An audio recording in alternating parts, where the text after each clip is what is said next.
আসসালামু আলাইকুম এভরিওয়ান এবং আদাব সবাইকে। আচ্ছা করে আপনারা সবাই ভালো আছেন। আজকে আমরা দেখাবো সিলেট স্টান কমিউনিটিতে কী রকম সাইকেল আছে বা কী পরিমাণ আমরা স্টান রাইডিং করি। অ্যান্ড আপনারা এখানে ফার্স্টে দেখতে পাচ্ছেন একটা উইস্কো সাইকেল আছে, যেটার মধ্যে ম্যানিটো না ম্যাক্স লাইটের এয়ারফোক লাগানো আর এয়ারসির হাফ। তারপর আমরা যদি আসি এখানে উইস্কো ব্লু কালার একটা আছে, যেটার ফর্কটা অতি নিম্ন মানের একটা ফর্ক, কিন্তু পুলা হাফ লাগাইছে একবারে এনলের হাফ। আবার আমরা এদিকে যদি আসি উইস্কোতে রকশক্স লাগানো, এনলে এয়ারসির হাফ লাগানো, সাথে আমরা দেখাইও বা। কিন্তু এই সাইকেলটা দেখেন 27.5-এর ফ্রেম, কিন্তু লাগাইছে বোর্সের রিম।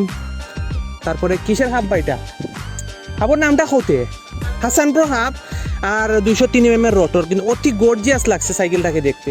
তারপর যদি আসে আমাদের queen red queen Dartmoor Hornet 4X, এটা ফুল স্টান মোড এবং প্রফেশনাল। অ্যান্ড দেন আসি বোর্স, ফুল বোর্সের রিম লাগানো, বোর্সের ফ্রেম, তারপর ওয়েকের হ্যান্ডেল, 8 স্পিডের গ্রুপ সেট, এআরসির হাফ। এরপরে উইস্কো 5X আছে, এক্সিআরের ফর্ক, এআরসির হাব, 8 স্পিডের গ্রুপ সেট। তারপরে এই বক্সটা দেখেন নিউ বিল্ড হয়েছে, এটা তো মানে কিসের হাব, হাসান প্রো হাব লাগানো।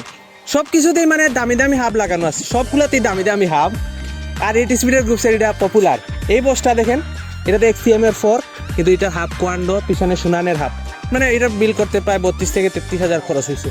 কিন্তু এই সাইকেলটা দেখেন, এটা উইস্কোর মধ্যে বলতে গেলে প্রায় ফুল মডিফাইড। রকশক্সের XC32 ফর্ক, হোয়াইট ট্রিম, 8 স্পিডের গ্রুপ সেট, SRAM-এর 203 mm রোটর।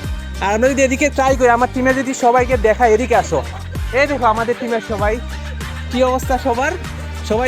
সবাই স্টান করে একবারে টায়ার্ড হয়ে গেছে। এখন আমরা আশা করি সন্ধ্যা হয়ে যাচ্ছে, আমরা এখন আস্তে আস্তে সবাই বাসায় ফিরে যাব। সবাইকে ধন্যবাদ ভিডিও দেখার জন্য, আশা করি সবাই ভালো থাকবেন, টাটা।